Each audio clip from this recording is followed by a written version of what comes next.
Welcome, adventurers. Today, we're embarking on a mesmerizing journey through the heart of Tokyo, exploring the serene and majestic surroundings of the Imperial Palace. As we stroll along these historic paths, you'll be transported back in time, uncovering layers of Japan's rich history and culture. So, lace up your walking shoes, and let's dive into the enchanting stories and breathtaking sights that await us. Our adventure begins with a glimpse of the Imperial Palace itself, a magnificent structure that stands as a testament to centuries of Japanese heritage. Although the inner grounds are usually closed to the public, the palace exudes a captivating aura, surrounded by picturesque moats and imposing stone walls. Imagine the lives of the emperors who once roamed these halls, each stone echoing tales of power, intrigue, and tradition. As we meander along the palace's side, we'll be enveloped by the lush greenery of the surrounding gardens. The East Gardens, our destination today, are a haven of tranquility amidst the bustling city. These gardens, open to the public, offer a unique blend of natural beauty and meticulously designed landscapes. Get ready to immerse yourself in the soothing ambience, where every tree, pond, and flower bed tells a story. Picture yourself standing by the grand entrance of the East Gardens, where the towering Ōte-mon Gate welcomes you with its historical grandeur. This gate, once the main entrance to Edo Castle, invites us to step into a world where past and present harmoniously coexist. As we walk through, keep an eye out for the remnants of Edo Castle's foundations, offering glimpses into the architectural marvels of a bygone era. And of course, we can't forget the moment of zen by the peaceful koi ponds, where the colorful fish glide gracefully, reflecting the harmonious balance of nature and human artistry. Feel the stress melt away as you breathe in the fresh, fragrant air and listen to the gentle rustling of leaves. So, are you ready to explore Tokyo's Imperial Palace East Gardens with me? Let's embark on this unforgettable journey, where every step reveals a new chapter in the fascinating story of Japan. Join me, and let's create some wonderful memories together. And don't forget to hit that like button if you like this video. Subscribe would great too. By the way, isn't this 360-degree video amazing? It allows you to look around and experience the sights as if you were really here, walking alongside me. You can pause, look up at the towering trees, or gaze down at the intricate details of the stone pathways. Feel free to leave a comment and let me know if you enjoy this immersive experience or if you prefer a different style of video. Your feedback helps us create the best adventures for you. Now, let's continue our journey toward the iconic statue of Kusunoki Masashige. As we walk, take in the vibrant surroundings. The blend of traditional and modern elements in Tokyo creates a unique atmosphere that's truly captivating. Ah, there it is, the imposing bronze statue of Kusunoki Masashige, a legendary samurai who symbolizes loyalty and bravery. This revered figure was a 14th century samurai warrior known for his unwavering loyalty to Emperor Go-Daigo during the turbulent Nanboku-cho period. His story is one of strategic brilliance and selfless sacrifice, embodying the spirit of Bushido, the samurai code of honor. Masashige is often celebrated as a paragon of loyalty. According to legend, he followed Emperor Go-Daigo's orders even when he knew it would lead to his certain death. His final stand at the Battle of Minatogawa is one of the most famous tales of samurai valor, and his legacy continues to inspire generations. As you gaze at the statue, note the detailed armor and determined expression, capturing the essence of this legendary warrior. The statue, erected in 1900, serves as a powerful reminder of Japan's feudal past and the timeless virtues of loyalty and courage. Imagine the scenes of ancient battles and the intense loyalty that defined Masashige's life. It's a stirring reminder of the rich tapestry of history that surrounds us here in Tokyo. Take a moment to admire the statue from different angles. Thanks to the 360-degree view, you can appreciate every intricate detail. Let's move on, but as we do, reflect on the dedication and heroism that the statue of Kusunoki Masashige represents. Our next destination promises more fascinating insights and stunning views, so stay with me as we continue our exploration of the Imperial Palace grounds. As we continue along this beautiful path towards the palace, let's delve into the rich history that surrounds us. The Imperial Palace, known in Japanese as Kokyo, stands on the site of the former Edo Castle, a monumental fortress that was the seat of power for the Tokugawa shogunate from 1603 to 1868. Edo Castle was constructed in 1457 by Oda Doken, a samurai warrior and poet, and it quickly became one of the largest and most fortified castles in Japan. When Tokugawa Ieyasu, the founder of the Tokugawa shogunate, made Edo, modern-day Tokyo, his base, the castle was extensively expanded and fortified to serve as the center of political power. Imagine the castle in its heyday, bustling with samurai, courtiers, and servants, each playing a role in the grand tapestry of feudal Japan. With the Meiji Restoration in 1868, the shogunate fell, and the capital of Japan was moved from Kyoto to Tokyo. The emperor moved into the Edo castle, and it was renamed the Imperial Palace. Since then, it has been the primary residence of the Emperor of Japan. Unfortunately, much of the original castle was destroyed during World War II, but the reconstruction efforts have preserved its grandeur and historical significance. As you walk, you might notice the impressive stone walls and expansive moats, remnants of the original castle fortifications. These features were designed to protect the castle from invaders and stand as a testament to the engineering prowess of the time. The main tower, or tenshu, once one of the tallest structures in Japan, no longer stands, but its foundations can still be seen and appreciated for their scale and strength. Every step you take here is steeped in history, offering a glimpse into Japan's imperial past and its enduring legacy. Keep your eyes open and your imagination active as we move closer to the heart of the Imperial Palace. Meanwhile, let's delve deeper into the fascinating history of this remarkable place.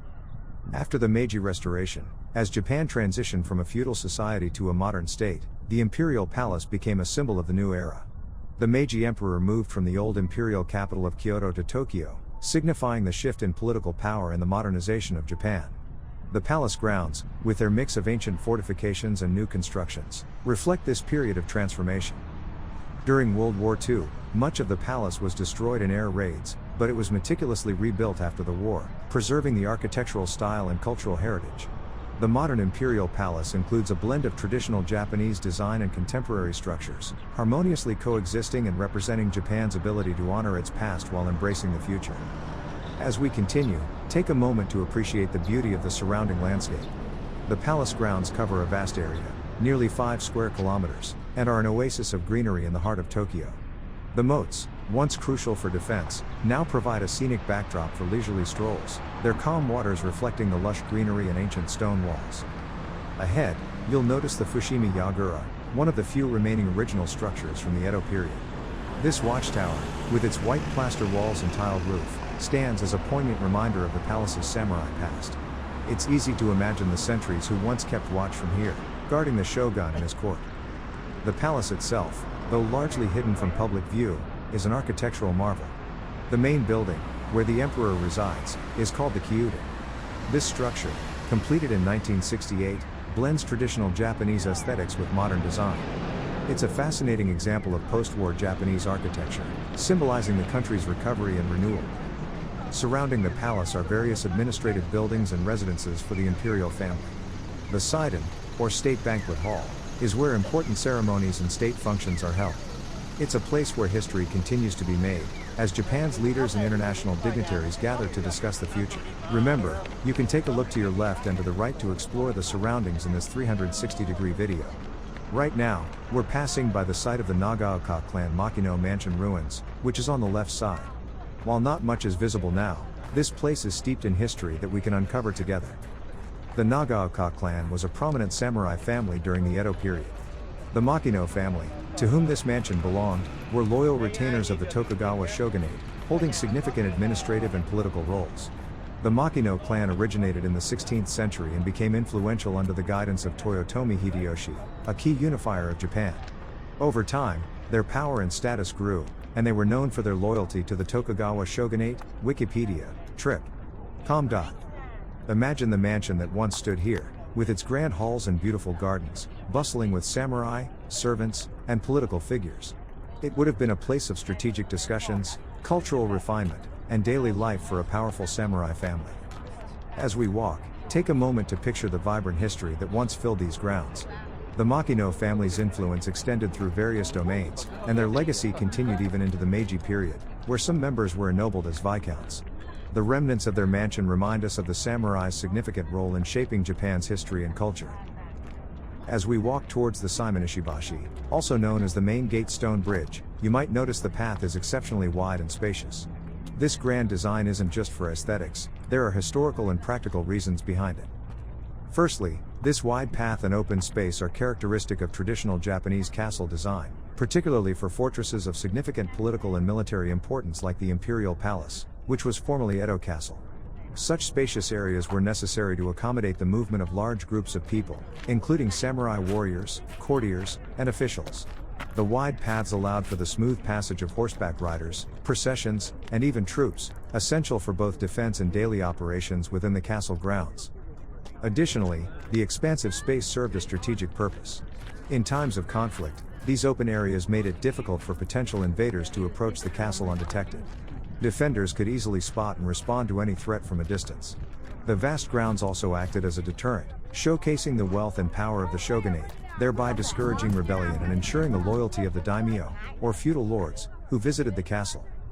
The Seimon Ishibashi itself is a significant architectural feature, often referred to as the Eyeglasses Bridge due to its twin arch design that resembles a pair of spectacles.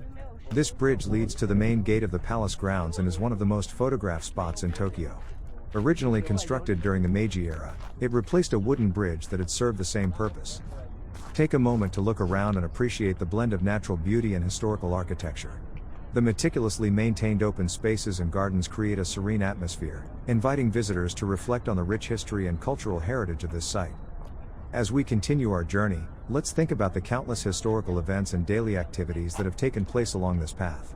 What aspect of this grand site intrigues you the most?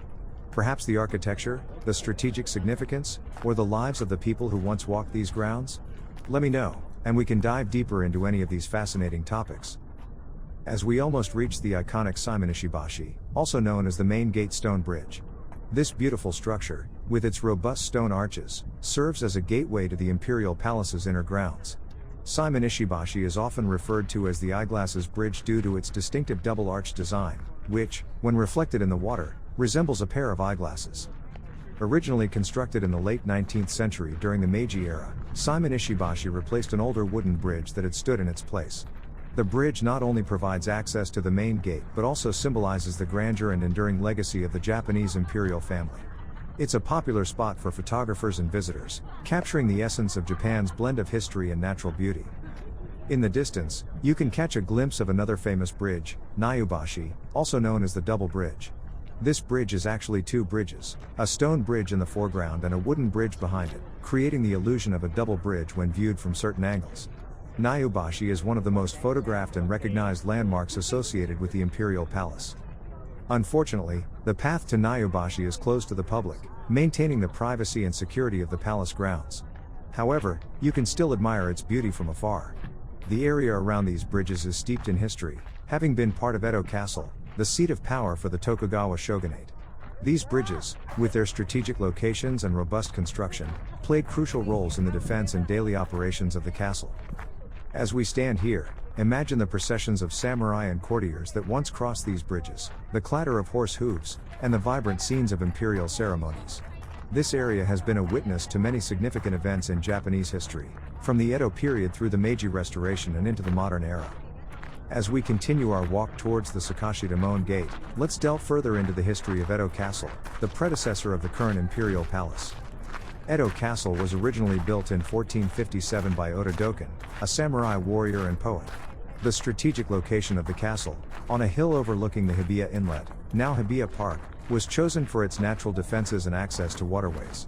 This initial construction laid the foundation for what would become one of the largest and most significant fortresses in Japan. In the early 17th century, Tokugawa Ieyasu, the founder of the Tokugawa shogunate, established his seat of power in Edo, modern-day Tokyo. Under his rule and that of his successors, Edo Castle was greatly expanded. The castle became the center of political power in Japan, and its scale and grandeur reflected the shogunate's authority. The castle grounds covered a vast area, with a complex system of moats, walls, and gates designed for defense. The Sakashita-mon Gate, which we're approaching, was one of the many gates of Edo Castle. This gate played a significant role, providing access to the western part of the castle. It was heavily guarded and fortified, indicative of the security measures that surrounded the shogunate's stronghold. Edo Castle's central keep, or tenshu, was completed in 1607. It was one of the tallest structures in Japan at the time, symbolizing the might of the Tokugawa shogunate. Unfortunately, the main keep was destroyed by fire in 1657 and was never rebuilt, though the vast network of moats, walls, and other structures continued to serve the castle's defensive needs. Throughout the Edo period, 1603 to 1868, Edo Castle was a bustling hub of administration, culture, and military activity. The sprawling compound housed not only the shogun and his family but also a vast retinue of samurai, bureaucrats, and servants. The Ninomaru, second circle of defense, and Sannomaru, third circle of defense, areas included residences for the daimyo, feudal lords, who were required to spend alternate years in Edo as part of the shogunate's strategy to control the provinces.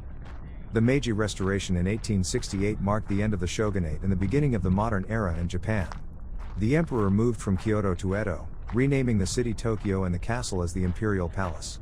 Many of the original buildings were lost to fires and natural disasters over the years, but the remaining structures and the layout of the grounds still reflect the grandeur of the original castle. As I mentioned about the fact that Meiji renamed the city, let's delve into the significance behind the name Tokyo and its meaning. The name Tokyo translates to Eastern Capital in English. It is derived from two kanji characters, to, meaning east, and kyo, meaning capital. This name was chosen during the Meiji Restoration in 1868, when Emperor Meiji moved the capital from Kyoto to Edo, reflecting the shift in political power and the beginning of a new era for Japan. The renaming of Edo to Tokyo symbolized not only the geographical shift but also the broader transformation of Japanese society. The Meiji period marked Japan's rapid modernization and industrialization as the country opened up to Western influences after centuries of relative isolation under the Tokugawa shogunate. The new name highlighted the vision of Tokyo as the center of this new, modern Japan, looking forward to the future while acknowledging its position in the east relative to the older capital, Kyoto, which means capital city. Tokyo's new role as the capital signified the beginning of profound changes. The city became the political, economic, and cultural heart of Japan, evolving into the bustling metropolis we know today. The name Tokyo reflects this dynamic history and the enduring spirit of progress and innovation that characterizes the city. As we approach the Sakashita-mon Gate, consider how this transformation from Edo to Tokyo encapsulates the broader changes in Japanese society during the Meiji Restoration. It's a testament to the adaptability and forward-thinking nature of Japan, embracing new ideas while preserving its rich heritage. As we almost reach the Sakashita-mon Gate, let's delve into its history and significance. Unfortunately, while we will be able to see the gate soon, it's not accessible to the public, so we'll have to appreciate it from a distance. The Sakashita-mon Gate holds a unique place in the history of Edo Castle. Its name, Sakashita, translates to below the slope, referring to its location on the incline from the Ninomaru, west citadel, of Edo Castle to the area below. This strategic position made it a vital point for controlling access to the castle. Originally, Sakashita-mon was a two-story gate, with rooms on the upper floor where guards could keep watch. Adjacent to the gate, there was a Masugata, a square area where soldiers could gather, and a smaller Kurai gate as an additional defensive measure. Over time, particularly after the Meiji Restoration, many of these structures were removed or repurposed. During the Edo period, 1603 to 1868, the Sakashita-mon Gate and its surrounding area were integral parts of the castle's defenses. The gate provided controlled access to the inner compounds of Edo Castle, which were reserved for the shogun and his closest retainers. Its proximity to key administrative buildings made it an important checkpoint for anyone entering or leaving the castle. After the Meiji Restoration in 1868, when the capital was moved from Kyoto to Tokyo, Edo Castle was transformed into the Imperial Palace. The Sakashita-mon Gate continued to serve as an important entry point. From 1877 to 1887, the area around the gate was developed into an open space, reflecting the changes in the administrative use of the castle grounds. Today, although we can't walk through the Sakashita-mon Gate, we can still admire its historical significance and the stories it holds. The gate is a reminder of the complex and layered history of this site, from its days as a samurai stronghold to its role in the modern era as part of the Imperial Palace grounds. Next, let's delve into the remarkable transition from Edo Castle to the Imperial Palace.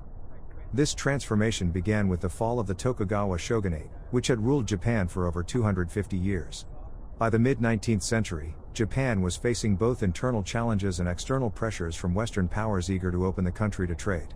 The internal strife culminated in the Boshin War of 1868 to 1869, a civil conflict between the shogunate's forces and those loyal to Emperor Meiji. In 1868, the emperor emerged victorious, marking the beginning of the Meiji Restoration. This period was characterized by rapid modernization and the consolidation of power under the emperor. One of the most symbolic acts of this new era was moving the capital from Kyoto to Edo, which was then renamed Tokyo, meaning Eastern Capital. This renaming was a clear indication of Japan's shift from a feudal society to a modern state. With the establishment of Tokyo as the capital, Edo Castle underwent significant renovations to transform it into a suitable residence for the emperor. The castle's existing structures, many of which had been damaged by fires over the years, were rebuilt or replaced. The focus was on creating a palace that embodied both the traditions of Japan and the new, modern identity the country was forging. The modern Imperial Palace complex retains many elements of Edo Castle, such as the stone walls, moats, and historic gates, maintaining a strong connection to its past. The main palace building, completed in 1968, combines traditional Japanese architectural elements with modern design, reflecting the country's journey through history and its forward-looking vision. Despite these transformations, the palace grounds continue to honor their historical roots. The East Gardens, for instance, are open to the public and provide a glimpse into the exquisite landscape designs that have been cherished for centuries. These gardens, along with other accessible parts of the outer grounds, allow visitors to connect with both the natural beauty and the rich history of the site. The transition from Edo Castle to the Imperial Palace is a testament to Japan's resilience and ability to adapt. It symbolizes the nation's journey from its feudal past to its place as a modern, industrialized country while preserving its deep cultural heritage. As we stand near the Kikyō-mon Gate, it's exciting to know that we can join a tour inside the Imperial Palace grounds. Here's what you need to know about these tours. To join a tour of the inner palace grounds, visitors must make a reservation in advance through the Imperial Household Agency's official website. Tours are offered twice daily, at 10 a.m. and 1:30 p.m., and are available in both Japanese and English. These tours provide a unique opportunity to explore areas not typically open to the public, including some of the historic buildings and beautiful gardens within the palace complex. For the tour, you'll need to present your passport at the Kikyō-mon Gate for identification. This requirement helps manage the security and organization of the tours, ensuring that only registered participants gain access. If you haven't made an online reservation, there is a limited number of same-day registrations available. These are given out on a first-come, first-served basis at the Kikyō-mon Gate starting at 8:30 a.m. for the morning tour and at 12 p.m. for the afternoon tour. It's recommended to arrive early, as these spots fill up quickly. The Imperial Palace itself is steeped in history, having transitioned from the former Edo Castle to the current residence of Japan's imperial family. The tours offer a glimpse into this rich past, showcasing the architecture, gardens, and various buildings that have played significant roles throughout Japanese history. If you're planning to visit, be sure to check the official Imperial Household Agency website for detailed information on reservations and tour availability. As we continue our journey through the Imperial Palace grounds, let's explore the profound cultural shifts that occurred during the Meiji period. This era, beginning in 1868 with Emperor Meiji's ascension, marked Japan's dramatic transformation from a feudal society to a modern state. One of the most significant changes during the Meiji period was Japan's rapid modernization and industrialization. Determined to catch up with Western powers, the Japanese government actively sought knowledge from abroad. They sent students and officials to Europe and America to study Western science, technology, and governance. This influx of Western ideas led to substantial reforms in various sectors, including the military, education, and industry. Education saw a significant overhaul. The government established a national education system modeled after Western countries, aiming to educate its populace broadly. Schools were built across the country, and subjects such as science, mathematics, and Western languages were introduced into the curriculum. This focus on education helped create a literate and skilled workforce capable of supporting Japan's modernization efforts. Socially and culturally, the Meiji period blended traditional Japanese values with new Western influences. The rigid class system of the feudal era was dismantled. The samurai class was dissolved, and former samurai were encouraged to take up roles in the new government or business. Western customs, including clothing and architecture, began to spread. Traditional Japanese arts and crafts faced competition from Western imports but also experienced a revival as the government promoted cultural preservation. Politically, the Meiji Restoration centralized power under the emperor, reducing the influence of the daimyo, feudal lords. The government implemented land reforms, abolishing the feudal domains and replacing them with prefectures governed by appointed officials. This created a more unified and centralized state. Economically, the government promoted industrialization through policies encouraging the establishment of businesses and industries. This led to the growth of major industrial conglomerates known as zaibatsu.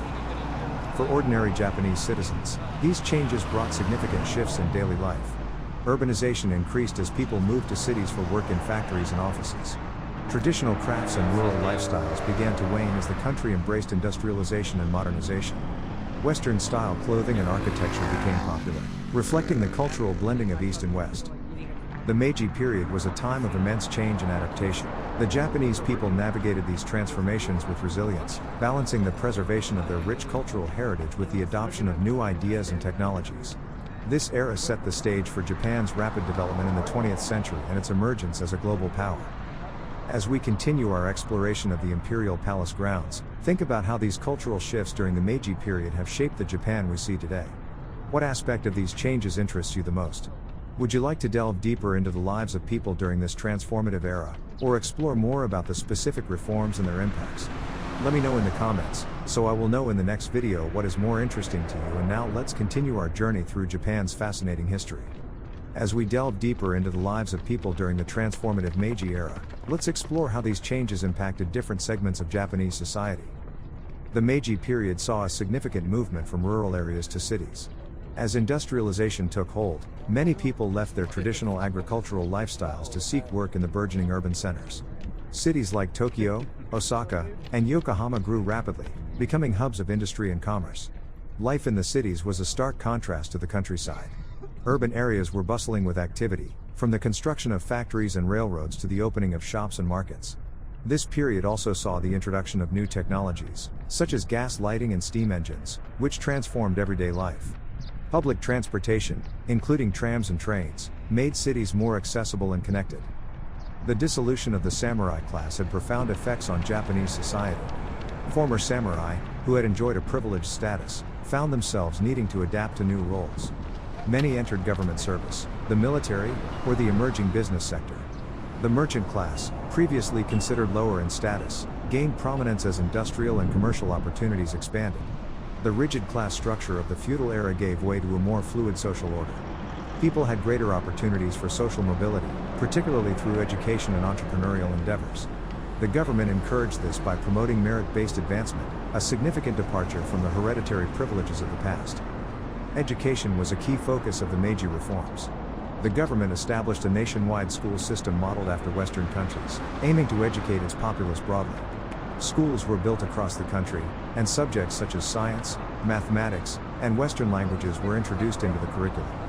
This focus on education helped create a literate and skilled workforce capable of supporting Japan's modernization efforts. Western influence permeated many aspects of daily life. Fashion changed dramatically, with men adopting Western-style suits and women beginning to wear Western dresses. Western foods and cooking methods also became popular, and new forms of entertainment, such as theater and cinema, emerged. While urban areas were rapidly modernizing, rural life also experienced significant changes. The government implemented land reforms, altering traditional agricultural practices. Farmers gained ownership of the land they worked, a shift from the feudal system where land was controlled by the daimyo. These reforms aimed to increase agricultural productivity and support Japan's growing population. However, many farmers struggled with debt and adapting to new methods. Nonetheless, these changes laid the groundwork for the modernization of agriculture in Japan. The Meiji period also saw shifts in the roles and status of women. Education for girls became more widely available, and women began to enter the workforce in greater numbers, particularly in textile factories, which were a cornerstone of Japan's industrialization. Despite these advances, traditional gender roles remained strong, and women's rights were limited. It wasn't until later that more significant progress would be made in gender equality. Despite the rapid westernization, there was a strong movement to preserve Japanese culture and traditions. The government and intellectuals promoted traditional arts, crafts, and customs as symbols of national identity. This cultural revival included establishing institutions to teach and preserve traditional Japanese arts, such as tea ceremonies, ikebana, flower arranging, and martial arts. The Meiji period also brought improvements in public health and living standards. The government introduced measures to improve sanitation, control infectious diseases, and provide public health services. These efforts, along with better nutrition and living conditions, contributed to a gradual improvement in the health and longevity of the population. We've now reached the entrance to the East Gardens of the Imperial Palace at the impressive Ōte-mon Gate. Remember, you can look around in this 360-degree video to fully immerse yourself in the surroundings. The East Gardens are open to the public from 9 a.m. to 4:30 p.m., extending to 5 p.m. from mid-April to August. The gardens are closed on Mondays and Fridays, as well as during certain holidays and special occasions. It's always a good idea to check the official website for the most up-to-date information on opening hours before planning your visit. Before entering the gardens, be prepared for a security check, where bags are inspected to ensure the safety and preservation of this historic site. This process is smooth and helps maintain the tranquility and security of the gardens. As we pass through Ōte-mon Gate, take a moment to appreciate its historical significance. This gate served as the primary entrance to Edo Castle, used by daimyos during their alternate attendance for various ceremonies. Today, it stands as a testament to the grandeur and resilience of Japanese architecture and history. Enjoy your visit to the East Gardens, a serene escape amidst the vibrant city of Tokyo, offering a unique blend of natural beauty and historical significance. If you have any questions or need more details about this area, feel free to ask. As we are at the entrance of the East Gardens of the Imperial Palace, let's take a closer look at the historic Ōte-mon Gate and the garden itself. Ōte-mon Gate, originally constructed in 1620, served as the primary entrance to Edo Castle. This gate was a significant entry point for daimyos, the powerful feudal lords of Japan, during their mandatory visits to the shogun under the Sankin Kotai system. The gate we see today was rebuilt in 1967, after the original was destroyed several times by fire. The structure stands as a testament to the architectural skill of its builders and the historical importance of the site. Passing through Ōte-mon Gate, we enter the East Gardens, which are part of the former Edo Castle grounds. These gardens are a serene escape in the heart of Tokyo, offering visitors a chance to experience both natural beauty and historical remnants. The East Gardens feature beautifully landscaped areas, traditional Japanese gardens, and the remnants of Edo Castle's defensive structures. You'll find stone walls, moats, and guardhouses that once formed the backbone of the castle's defenses. The Ninomaru Garden, within the East Gardens, is particularly notable for its traditional Japanese landscape design, including a large pond, meticulously pruned trees, and seasonal flowers that create a picturesque setting year-round. The gardens also host various cultural events and exhibitions throughout the year, from traditional tea ceremonies to art installations. This makes each visit unique, providing different experiences depending on the season and the events taking place. Remember, as you walk through these historic grounds, you'll undergo a security check at the entrance where bags are inspected to ensure the safety of all visitors. This quick and efficient process helps preserve the tranquility and security of the gardens. On your right, just after the green wall, you can see the Sannomaru Shozokan, also known as the Museum of the Imperial Collections. This museum, located within the East Gardens of the Imperial Palace, houses a vast array of artworks and artifacts belonging to the imperial family. The museum was established in 1993 to preserve and display the extensive collection of art donated by the imperial family to the Japanese government.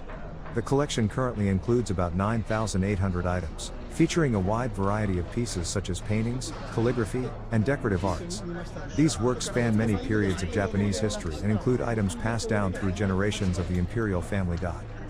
Among the notable pieces in the museum are the bequeathed collections of Princess Chichibu and Princess Takamatsu, as well as items from Empress Kojun. The museum frequently updates its exhibits, showcasing different parts of its collection, ensuring that each visit offers something new and unique. The Sannomaru Shozokan is a treasure trove of cultural and historical artifacts, providing visitors with a deep insight into Japan's imperial heritage. Exhibitions range from traditional Japanese art to more contemporary pieces, reflecting the rich and diverse cultural legacy of the imperial family. Remember, this is a 360-degree video, so feel free to look around and take in the surroundings. If you decide to visit the museum, be aware that security will check your bags upon entry, ensuring the safety of the precious artifacts housed within. Enjoy your exploration of the Imperial Palace grounds and the fascinating history they hold. We've now reached the Doshin Banshu, also known as the guardhouse. This small yet significant structure played a crucial role in the security of Edo Castle. The Doshin Banshu was one of several guardhouses situated around the castle. It served as a checkpoint where samurai guards, known as Doshin, would monitor and control access to the inner precincts of the castle. These guards were responsible for maintaining order and ensuring the safety of the shogun and his retainers. The structure itself is a simple wooden building, reflecting the practical and austere architectural style typical of Edo period military installations. Despite its modest appearance, the guardhouse was a vital part of the castle's defense system. The Doshin stationed here would be on alert around the clock, ready to respond to any potential threats or disturbances. Walking past the Doshin Banshu, you can imagine the samurai guards standing watch, their eyes scanning for any signs of trouble. This guardhouse, along with others scattered around the castle, ensured that only those with the proper authorization could enter the inner sanctums of Edo Castle. As we continue our tour, take a moment to reflect on the lives of the samurai who once served here. Their duty and vigilance were crucial in maintaining the security and stability of one of Japan's most important political centers. We've reached the Hyakunin Banshu, also known as the 100-man guardhouse. This is the largest of the 3 surviving guardhouses from the Edo period, 1603 to 1867. It is strategically located between the Sannomaru and Naka-no-mon gates and controlled access to the Hamaru, the main compound of Edo Castle.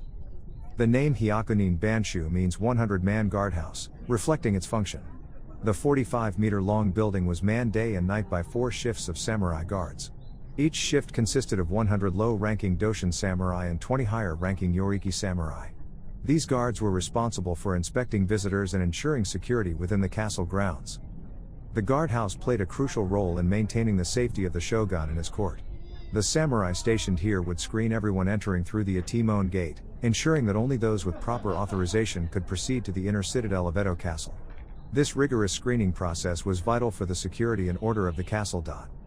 As you look around in this 360-degree video, imagine the busy atmosphere of the guardhouse during its heyday, with samurai diligently performing their duties, keeping watch, and ensuring the safety of the shogunate's seat of power. I hope you're enjoying our tour of the Imperial Palace East Gardens. If you like this 360-degree video, please leave a comment below to let us know what you think. Don't forget to like and subscribe to stay updated on more immersive tours. Your feedback helps us create even better experiences for you. Now, we've reached the Ōbansho Guardhouse. These guardhouses were built at strategically important gates of Edo Castle. The Ōbansho, one of the 3 remaining guardhouses at Edo Castle, is located near the back of the Naka-no-mon and served as the final checkpoint for people entering the Hamaru main compound of the castle. Due to its crucial location, it was garrisoned by samurai of relatively high rank. After the fall of the shogunate in the late 19th century, the Ōbansho was converted into a workshop. It was restored to its original appearance in 1968 when the East Gardens were open to the public. This restoration effort allows visitors today to appreciate the historical significance and original design of these important structures. As we continue our journey through the East Gardens, let's explore why these beautiful grounds were open to the public. The East Gardens of the Imperial Palace were open to the public in 1968, a significant move aimed at making the historic and cultural treasures of the Imperial Palace more accessible. This decision was driven by several important factors. First, opening the gardens allowed the public to appreciate and learn about Japan's rich cultural and historical heritage. The gardens house important historical structures and remnants of Edo Castle, offering insights into the Edo period and the lives of the samurai and shogunate. By making these areas accessible, the Imperial Household Agency aimed to foster a greater understanding and appreciation of Japan's history and traditions. Second, in the post-war period, Japan was undergoing significant modernization and economic growth. Opening the East Gardens symbolized the country's recovery and commitment to preserving cultural heritage while embracing modernity. It provided a way for the public to reconnect with their history during a time of rapid change. Third, the gardens provide a serene and beautiful environment for relaxation and recreation. By opening the gardens to the public, the Imperial Household Agency offered a peaceful green space in the heart of Tokyo, where people could escape the city's hustle and bustle and enjoy nature. Finally, opening the gardens helped promote tourism and improve international relations. Visitors from around the world could experience the beauty and history of the Imperial Palace grounds, fostering goodwill and cultural exchange. The decision to open the East Gardens was a significant gesture, reflecting a balance between preserving the sanctity of the imperial residence and sharing Japan's cultural treasures with the world. This move has allowed millions of visitors to enjoy the beauty and history of the gardens since they first opened. As we walk through these beautiful grounds, appreciate the thought and care that went into making them accessible to everyone. But not everything is open to the public in this area. The inner grounds of the Imperial Palace, where the Emperor and the Imperial family reside, are not accessible to general visitors except on special occasions. The main palace, known as the Kyōden, is located within these inner grounds. This is where official state functions and ceremonies are held, including audiences with foreign dignitaries and important national events. The Kyōden is a blend of traditional Japanese architecture and modern design, symbolizing Japan's rich history and its contemporary evolution. Also within the restricted area is the Fukage Garden, a serene and private garden used by the imperial family. This garden includes several smaller buildings, like the Fukage Palace, which was the residence of the Emperor Showa and Empress Kojun. The garden is known for its beautiful landscaping and tranquility, serving as a retreat for the imperial family amidst the bustling city of Tokyo. Another notable structure within the inner grounds is the Imperial Household Agency building, which manages the daily operations and affairs of the imperial family. This area is heavily guarded and maintained to ensure the privacy and security of the family. Although these parts of the Imperial Palace are closed to the public, they hold great historical and cultural significance. They reflect the traditions and ongoing responsibilities of the Japanese monarchy, providing a living link to the nation's past while continuing to play a vital role in its present. As we continue our tour, we've arrived at the Fujimi Yagura, an important and picturesque turret within the east gardens of the Imperial Palace. The Fujimi Yagura, also known as the Mount Fuji Viewing Tower, is one of the few remaining structures from Edo Castle. It was originally built around 1606. The turret served as a key defensive structure and offered a wide field of view for monitoring the surroundings.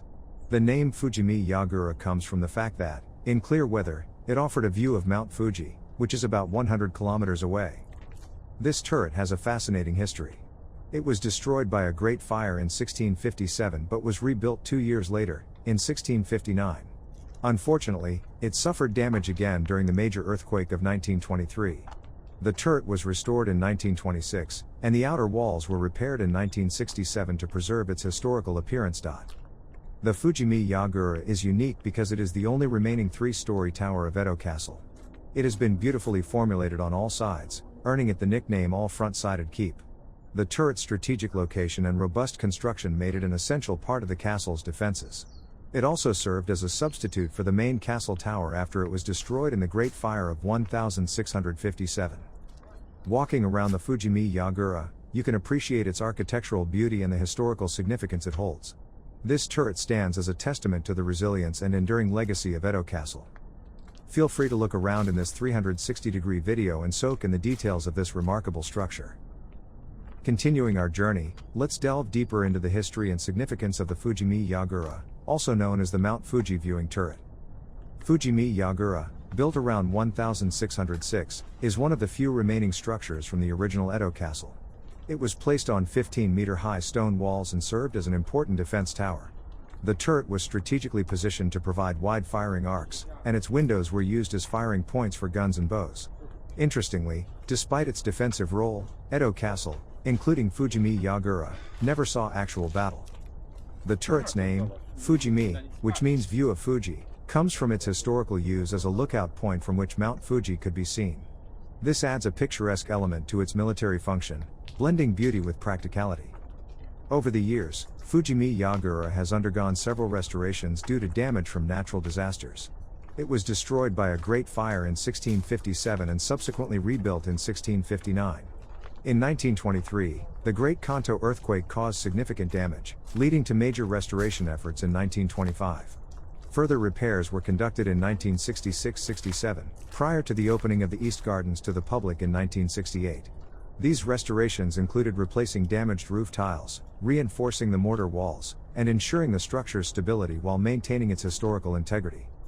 The defensive features of Fujimi Yagura included small windows, known as sama, for archers and gunmen to fire from, and ishi-atoshi, or stone drop windows, used to drop stones on attackers.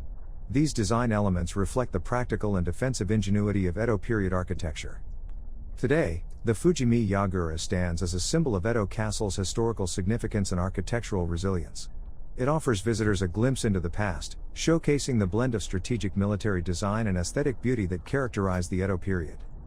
As you explore this turret and the surrounding gardens, take a moment to appreciate the meticulous care that has gone into preserving this piece of history. We've now reached the site of the Matsu no Oroka, or Great Pine Corridor, within the Hamaru Goten Palace complex. This corridor, named for the pine trees painted on its sliding doors, was approximately 55 meters in length and 4 meters wide. It linked the large formal reception room to the Shiro Shoin, the shogun's reception room. The Matsu no Oroka is famous for being the stage of the Akko incident, Akko Jiken, in 1701. This event is a significant part of Japanese history and has been dramatized in the Chushingura, a subject popular in Japanese theater, puppetry, fiction, and film. In this corridor, Asano Naganori, the feudal lord of Akko, attacked and wounded Kira Yoshinaka, one of the shogun's masters of ceremonies. Asano was ordered to commit seppuku, or ritual suicide, for this act. The following year, 47 of Asano's retainers, now ronin, masterless samurai, avenged their lord's death by killing Kira. This act of loyalty and vengeance is celebrated as a tale of samurai honor and duty. The shogunate faced a dilemma over whether to punish the ronin for murder or to honor them for their loyalty. In the end, They were ordered to commit seppuku, an honorable death rather than execution. Standing here, you can almost feel the tension and drama that once filled this corridor, making it a pivotal place in the history of Edo Castle and samurai culture. The events that took place here continue to be a powerful story of loyalty, honor, and the strict code of the samurai. We entered the garden some time ago, but let's check what is available here. You'll find a variety of beautiful and historically significant spots to explore. Let's take a closer look at some of them. The Ninomaru Pond is home to a hybrid of the Indonesian longfin carp and Nishikigoi carp, released by their Majesties the Emperor Emeritus and Empress Emerita in 1991, 2012, and 2018. These carp were created at the suggestion of His Majesty. The pond also features 4 types of aquatic plants, including Nymphaea tetragona var. Tetragona and Nuphar japonica, the latter of which was transferred from the pond of the imperial residence. The renewed grove was established in 2002 and features a small streamlet and various trees and plants that attract insects and wild birds. Some of these plants were transplanted from the gardens of the imperial residence, enhancing the biodiversity and ecological richness of the area. The Haruka sunflowers commemorate a schoolgirl named Haruka who lost her life in the Great Hanshin Awaji earthquake. Sunflowers found growing at her ruined house inspired a nationwide movement to plant these flowers. In 2005, seeds were presented to their Majesties the Emperor Emeritus and Empress Emerita, who then grew them in the garden of the imperial residence. Harvested seeds were subsequently planted here to spread Haruka's legacy. The bamboo garden was established in 1996 at the suggestion of His Majesty the Emperor Emeritus. It features 13 varieties of bamboo, originally planted in the Fukage Gardens of the Imperial Palace and presented to Emperor Showa, whose emblem was young bamboo. These varieties are native to Japan and China.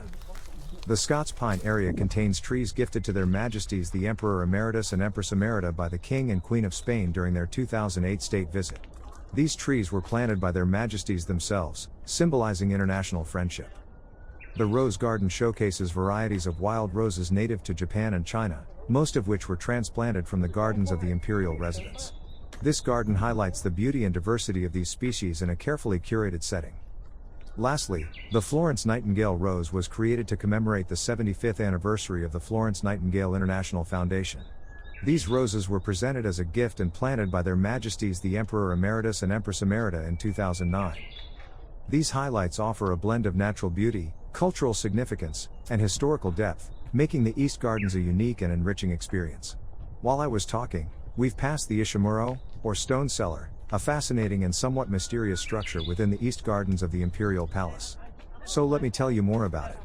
This stone cellar measures about 20 square meters, and its exact purpose remains unclear. However, there are several theories about its use. One possibility is that it served as a secret escape route or a hidden chamber for the shogun during times of attack. Another theory suggests that it was used to protect valuable articles and documents from fires, which were a constant threat in Edo period Japan.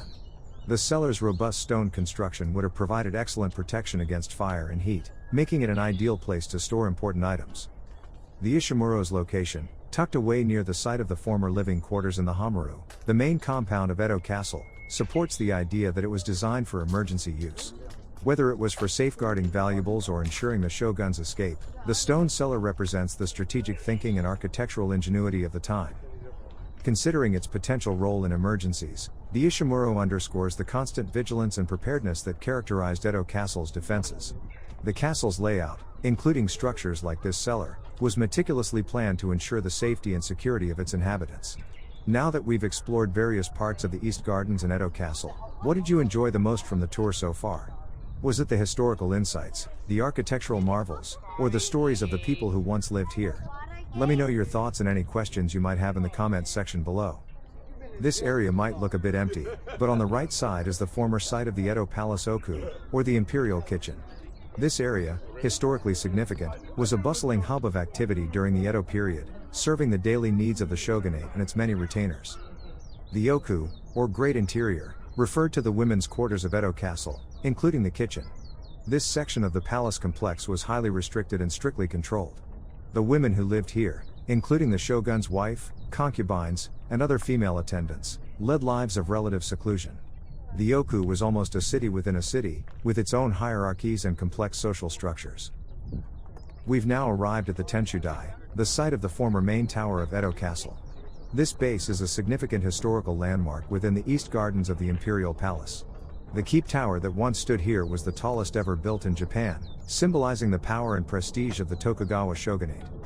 After the Great Fire of Meiriki in 1657 destroyed the third tower on this site, the fourth shogun, Tokugawa Ieyatsuna, quickly began work on a replacement. By 1658, the foundation for the new tower was completed.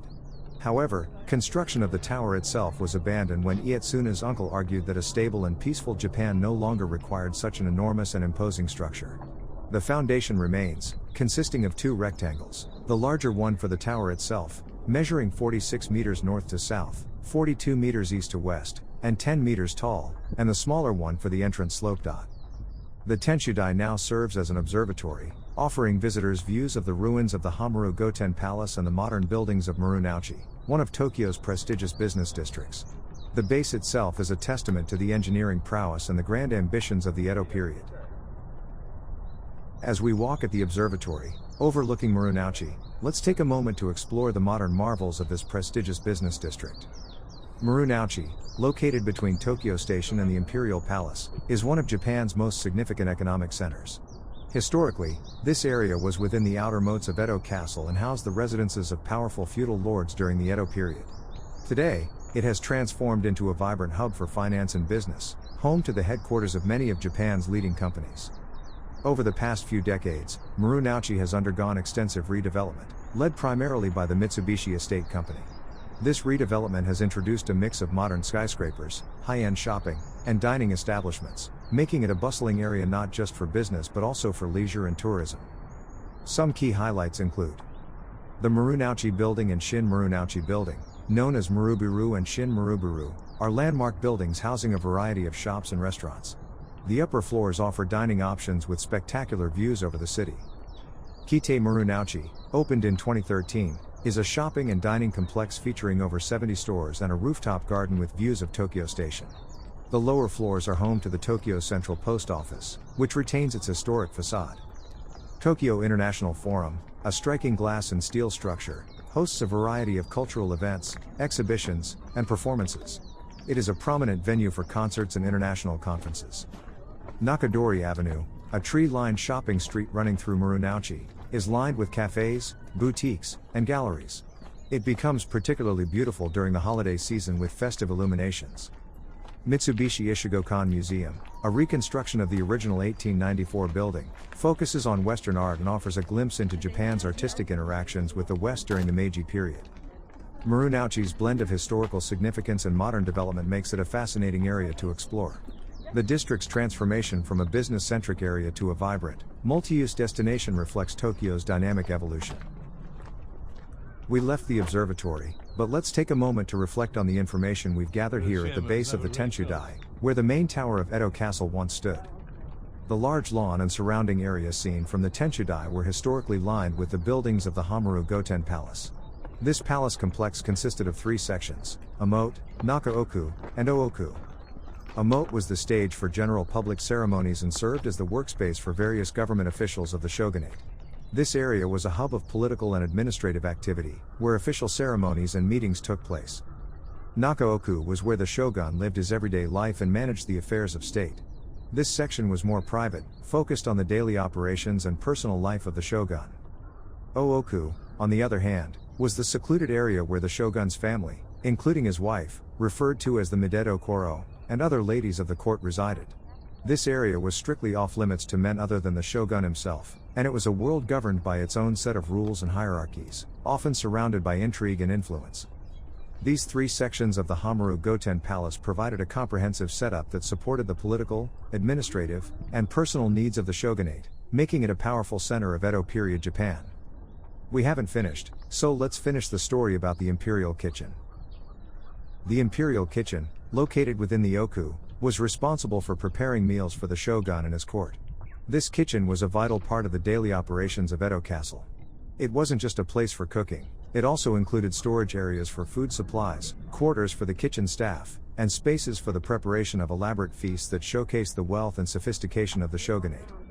Meals prepared in the Oku were more than just sustenance, they were also a means of displaying power and cultural refinement. The kitchen staff would have included highly skilled cooks capable of preparing intricate dishes using both local and exotic ingredients. The oku's seclusion and importance in the daily life of the castle have made it a subject of fascination and intrigue. Many stories and legends surround the lives of the women who lived there, their influence, and the political machinations that took place behind closed doors. We've just passed the Tokugakudo, also known as the Imperial Concert Hall, a fascinating structure located within the East Gardens of the Imperial Palace. The Tokugakudo was built in 1966 to celebrate the 60th birthday of Empress Kojun, the grandmother of the current emperor. This unique building is notable for its petal-shaped roof, which is designed to resemble a blooming flower, symbolizing elegance and grace. The hall was specifically constructed to host musical performances and other cultural events, reflecting the importance of music and the arts within the Japanese imperial family. The concert hall's location within the grounds of what was once Edo Castle adds a layer of historical significance, bridging the cultural heritage of Japan's past with the vibrant cultural life of its present. It serves as a beautiful reminder of the continuity and evolution of Japanese traditions. We've almost reached the Shiomizaka Slope, an important historical pathway within the grounds of Edo Castle. This slope was built to connect the Ninomaru, second compound, and Hamaru, main compound, of Edo Castle. It led up to the Shiomizaka-mon Gate. The name Shiomizaka means slope overlooking the sea. When the castle was originally built, this area fronted onto the sea. From here, you could look out over the waters, making it a significant vantage point. However, the landscape has changed dramatically since those days. The area from the front of the palace past Tokyo Station and out to Tokyo Bay is now all reclaimed land. This transformation began in the late 19th and early 20th centuries as Tokyo expanded and modernized. Today, where Tokyo Station and Yurakucho Station now stand, was once a low peninsula called Meijima. The Shiomizaka Slope is a reminder of how the geography and urban layout of Tokyo have evolved over centuries, transitioning from feudal Edo to the modern metropolis we see today. What aspect of this tour have you found most intriguing so far? Is it the historical landmarks, the stories of the past, or the way these sites have transformed over time? Your feedback helps us create even better experiences. Let me know your thoughts and any questions you might have as we continue exploring. We're now approaching the Ninomaru Garden, one of the highlights within the East Gardens of the Imperial Palace. This beautiful garden is a restored version of the original garden designed by Kobori Enshu, a renowned landscape artist, during the Edo period. The Ninomaru Garden was originally created in the 17th century under the 3rd Tokugawa shogun, Iemitsu. It was meant to serve as a secondary palace garden with a tea house and various pleasure buildings. Unfortunately, fires over the centuries led to repeated destruction of the garden. However, detailed plans from the era of the 9th shogun, Tokugawa Ishige, allowed for an accurate reconstruction of the garden in the 1960s. Today, the Ninomaru Garden features a traditional Japanese landscape with a pond, bridges, and carefully manicured plants. It is famous for its seasonal beauty, including iris fields that bloom in late spring and azalea blossoms in early summer. The garden also hosts a variety of koi carp, some of which were bred by previous emperors, adding a touch of historical continuity to the serene setting. Walking through the Ninomaru Garden, you'll notice the meticulous design that incorporates elements from all over Japan. The garden is not only a place of beauty but also a symbol of Japan's rich cultural heritage and the enduring legacy of the Edo period. The garden is notable for several features. Iris fields. Ninomaru Garden is famous for its iris fields, which bloom beautifully in late spring to early summer. There are 84 species of irises planted here, offering a spectacular display during the blooming season.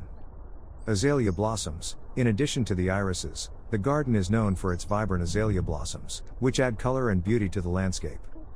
Koi carp. The pond in the garden is home to a special variety of koi carp, a mix between Japanese and Indonesian koi, introduced by Emperor Emeritus Akihito and Empress Emerita Michiko. Stone walls and tree collection. The garden features impressive stone walls and a diverse collection of trees from all over Japan, enhancing its traditional Japanese garden aesthetics. Interestingly, you might also notice some palm trees growing in the garden. These palm trees, though not native to Japan, add an exotic touch to the landscape and reflect the garden's evolving nature, blending traditional Japanese elements with influences from other cultures. Walking through Ninomaru Garden, you'll experience the serene atmosphere created by the meticulously designed landscape. The garden's pond, small waterfall, and cicada calls in the summer make it easy to forget that you are in the middle of bustling Tokyo. As we continue our tour, we'll soon be passing the Imperial Palace main gate stone bridge, also known as the Seimon Ishibashi. In this 360-degree video, make sure to look around and spot the decorative lamps on the bridge, which are truly exquisite. The Seimon Ishibashi, or main gate stone bridge, is one of the iconic structures of the Imperial Palace. This bridge is often photographed and is particularly beautiful with its reflection in the moat. It serves as the entrance to the inner grounds of the palace, leading directly to the Fushimi Yagura Watchtower and the Kyūden, or Imperial Palace main building. The decorative lamps on the bridge add a touch of elegance and historical charm. These lamps are designed in a traditional style, with intricate metalwork that reflects the craftsmanship of the period when they were installed. They not only illuminate the bridge but also enhance its aesthetic appeal, blending seamlessly with the architectural grandeur of the palace surroundings. Take a moment to appreciate the detail in these lamps as you explore the bridge in the 360 video. Their design is a wonderful example of how functional elements can also serve as beautiful decorative features, contributing to the overall harmony and beauty of the Imperial Palace complex. Before we wrap up, let's take a moment to appreciate how the East Gardens of the Imperial Palace transform through the seasons, offering visitors a unique experience year-round. In spring, the gardens come alive with cherry blossoms. The Ninomaru Garden, in particular, is a sight to behold with its vibrant azalea blossoms and the famous iris fields that bloom in late spring. The air is filled with the sweet fragrance of flowers, and the entire area is awash with pastel colors. Summer brings lush greenery to the gardens. The dense foliage provides a cool, shaded retreat from the heat. The pond reflects the deep green surroundings, and you might spot koi carp swimming leisurely. The bamboo garden also becomes a serene escape, with the sound of rustling leaves adding to the peaceful ambience. As autumn arrives, the gardens are transformed by a rich tapestry of red, orange, and yellow leaves. The maples and ginkgo trees are particularly stunning during this season. Walking through the gardens, you'll find the crisp air refreshing and the scenery breathtaking, making it a perfect time for a leisurely stroll. Winter blankets the gardens in a tranquil beauty. While many plants are dormant, the structure and layout of the garden become more prominent. The evergreen trees and bamboos provide splashes of green against the winter landscape. If you're lucky, you might even see the gardens covered in a light dusting of snow, creating a serene and almost magical atmosphere. Each season brings its own charm and highlights different aspects of the East Gardens. Whether you're a fan of blooming flowers, lush greenery, vibrant autumn foliage, or the stark beauty of winter, there's always something to appreciate and enjoy. We've reached the end of our tour of the East Gardens of the Imperial Palace. Thank you so much for joining me on this journey through history, beauty, and culture. I hope you enjoyed exploring the rich heritage and stunning landscapes as much as I did guiding you. A special thank you to those who watched until the end. Your interest and engagement make these tours worthwhile. If you enjoyed this tour, be sure to check out our other videos where we explore more fascinating locations around Tokyo and beyond. From other historic sites to modern marvels, there's always something new to discover.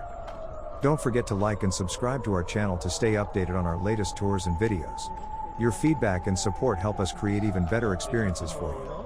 If you have any comments or suggestions, please leave them below. I'd love to hear your thoughts.